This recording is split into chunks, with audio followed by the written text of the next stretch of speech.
সকাল সকাল ঘুম ভাঙলেও কিছুতেই যেন চোখ খুলতে ইচ্ছে করছে না অপুর। মনে হচ্ছে যেন কিছু একটা করে ঘুমোতেই থাকে। ঘুমিয়েই অনেকটা সময় যাতে কাবার হয়ে যায়। বেশ বুঝতে পারছে যে অনেক বেলা হয়ে গেছে, কিন্তু তবুও না, ঘুম ভেঙে গেলেও চোখ খুলে উঠে বসতে ইচ্ছে করছে না অপুর। ওর ঘরের ফ্যানটাও ঘর ঘর আওয়াজ করা শুরু করেছে। হ্যাঁ, পরীক্ষার তাগিদে শেষমেশ ফ্যানটা চালু করা হয়েছিল। সেই ঘর ঘর আওয়াজ এতদিন কানে অসাধারণ বলে মনে হতো, সেটা আজ মনে হচ্ছে একটা প্রচণ্ড অস্বস্তিকর অ্যালার্ম। আর কেনই বা হবে না? মাস পেরিয়ে গেছে, পরীক্ষা হয়ে গেছে। আজ আমাদের অপূর্ব বিশ্বাসের মাধ্যমিকের রেজাল্ট বেরোবে। হ্যাঁ, সময় পেরিয়েছে বেশ কিছুটা, অনেকটা জল গড়িয়ে গেছে। মাঠে ফিরেছে অপু, কিন্তু সারাক্ষণ মাথার পিছনে একটা মস্ত বড় খাঁড়া ঝুলছে যে রেজাল্ট কি হবে, কি হবে, কি হবে, এই নিয়েই চিন্তা। যে অন্যদের যেখানে চিন্তা 90% পাবে নাকি 95, অপু তো সেই সমস্ত চিন্তা চেতনা থেকে শতহস্ত দূরে। তার চিন্তা হচ্ছে যে আদৌ 60% উঠবে তো। অবশ্য এই চিন্তা করাটাও স্বাভাবিক। টেস্ট পরীক্ষায় বাড়ি শুদ্ধ সবাইকে নাকানি চোবানি খাইয়ে শেষমেশ কোনো রকমে পাশ করেছিল। 60% নয়, কিন্তু পাশ, জাস্ট পাশ। তো এই রকম স্টুডেন্ট যে রেজাল্টের দিন যতটা সম্ভব বেশি ঘুমোতে চাইবে, সেটাই অবাক হবার খুব একটা কিছু ছিল না। যাই হোক, এত সহজ তো নয় সবকিছু। অতএব একটা সময় চোখ খুলে উঠে বসতেই হলো। এখন বাড়ি থেকে বেরোনো নিয়ে ওইসব নিয়ম কানুন আর নেই। পরীক্ষার পরেই সেই সব কিছুর পাট চুকে গেছে। আজকেও ঘুম ভাঙার পরেই মনে হচ্ছিল যে বেরিয়ে যাই।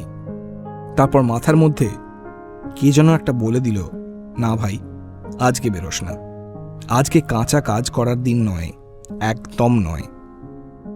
ঠিকই, আজ একটু পরে বোম পড়বে বাড়িতে। পান থেকে চুন খসার দরকার নেই, খসার আওয়াজ পেলেই ব্যাস, সব শেষ। একেই এরকম চিন্তা চলছে, তার উপরে আবার রাতে একটা ভয়ঙ্কর স্বপ্ন দেখেছে। কাল রাত থেকেই বাড়িতে থেকে থেকে সবাই জিজ্ঞেস করছে, হ্যাঁ রে, ঠিকঠাক লিখেছিস তো? শুনে শুনে যেন বুকের ধুকপুকানি আরও বাড়ছে। বেশ বুঝতে পারছে অপু। এরই মধ্যে রাতে এপাশ ওপাশ করে গেছে অনেকক্ষণ, কিছুতেই ঘুম আসছে না। কুলকুল ঠান্ডা হাওয়া লাগছে গায়ে, ফ্যান চলছে, ঘর ঘর শব্দে গরমও নেই, কিন্তু তবুও না, ঘুম আর আসে না।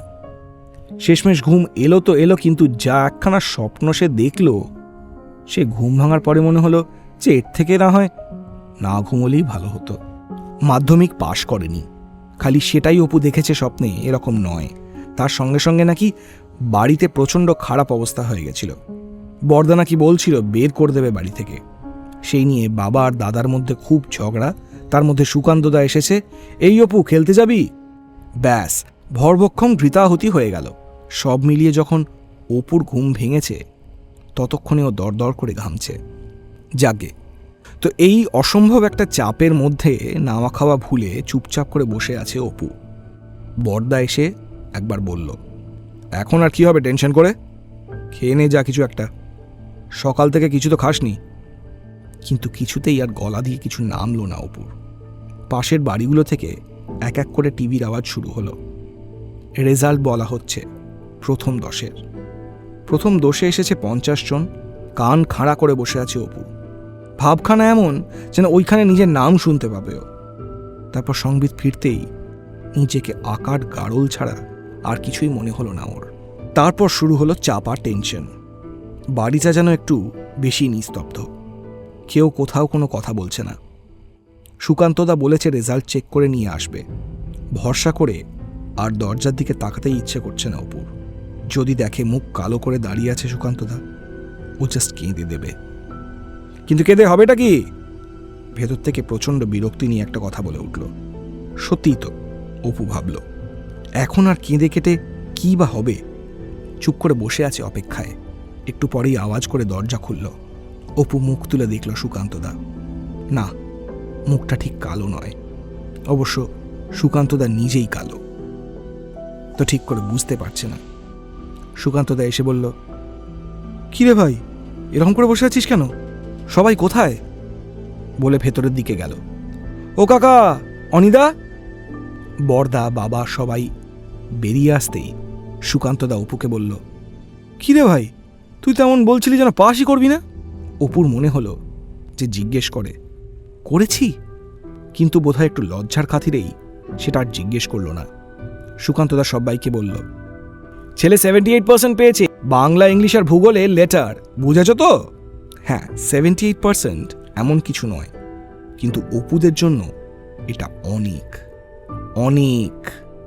নম্বর শুনে বরদা আর বাবার চোখ দুটো বড় বড় হয়ে গেছে, কিন্তু অপুর মনের মধ্যে যেন অন্য একটা কথা দপ করে জ্বলে উঠল।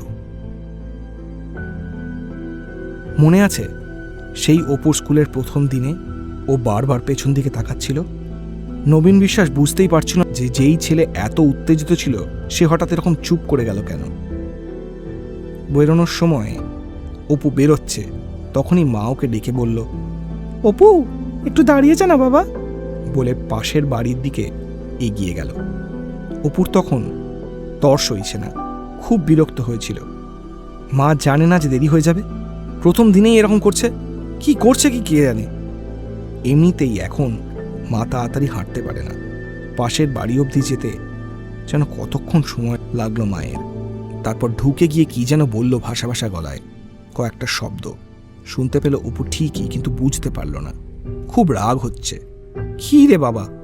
বেশ কিছুক্ষণ পরে মা বেরিয়ে আসতে দেখলো হাতে একটা গ্লাস। আস্তে আস্তে আসছে মা। অপু বলে উঠল, আরে কি গো মা, দেরি করছো কেন এত? মা কাছে এসে বলল, রাগ করিস না বাবা, ওই ওদের বাড়ি থেকে একটু দুধ চেয়ে আনলাম, বাড়িতে তো নেই। কিছুটা খেয়ে অপু বলল, হ্যাঁ ঠিক আছে যাচ্ছি। মা একবার কপালে চুমু খেয়ে বলল, ভালো করে পড়াশোনা করিস বাবা, শেষ অবধি তো দেখে যেতে পারবো না, অন্তত শুরুটা দেখলাম। মুহূর্তের মধ্যে বুকটা হু হু করে উঠেছিল অপুর। মনে হয়েছিল তাহলে থেকে যাই। বলল, মা কাঁদছো? মা হেসে বলল, না না, কাঁদবো কেন, তুই যা বাবা, বাবা দাঁড়িয়ে আছে। পিছনে তাকাতে তাকাতে বাবার সঙ্গে চলে গেছিল অপু। কেমন যেন চমকে উঠল অপু। মাদুরে বসে কিরকম যেন ঠকঠক করে কাঁপতে লাগলো। ঘরে কেমন যেন দম বন্ধ লাগছে ওর। সবার মুখের দিকে তাকালো, কিন্তু না, কারোর কোনো প্রশ্ন, কোনো বাহবা কিছুর দরকার নেই ওর। না না না না না, একদম না। সুকান্তদা বক বক করে চলেছে, কিন্তু সেই সব এখন প্রচণ্ড শব্দের থেকে বেশি কিছু মনে হচ্ছে না ওর। বাবা ওর দিকে একটা অদ্ভুত চাহনি নিয়ে তাকিয়ে আছে। কিছু মুহূর্তে বাবার দিকে তাকিয়ে ও বুঝল ওর দৃষ্টি ঝাপসা হয়ে আসছে। ছুটে বেরিয়ে গেল ঘর থেকে, দৌড়তে শুরু করলো ভীষণ জোরে। পায়ে জুতো নেই, খালি পায়ে পাথর কাঁকড় কত কিছু ফুটছে, কিন্তু কোনো ভ্রুক্ষেপ নেই ওর। আজকে এত দিন পরে পেয়েছে, অপু দেখতে পেয়েছে। মায়ের মুখ মনে পড়েছে অপুর। এতদিন পরে আবার মাকে দেখতে পেয়েছে ও। দৌড়ে ছুটে গেল মাঠে। নরম ঘাসে পায়ের পাতা দুটো যেন কিঞ্চিত আরাম পেল। হাঁপাতে হাঁপাতে মাঠের ধারে বসে পড়ল অপু। ঝরঝর করে কেঁদে ফেলল।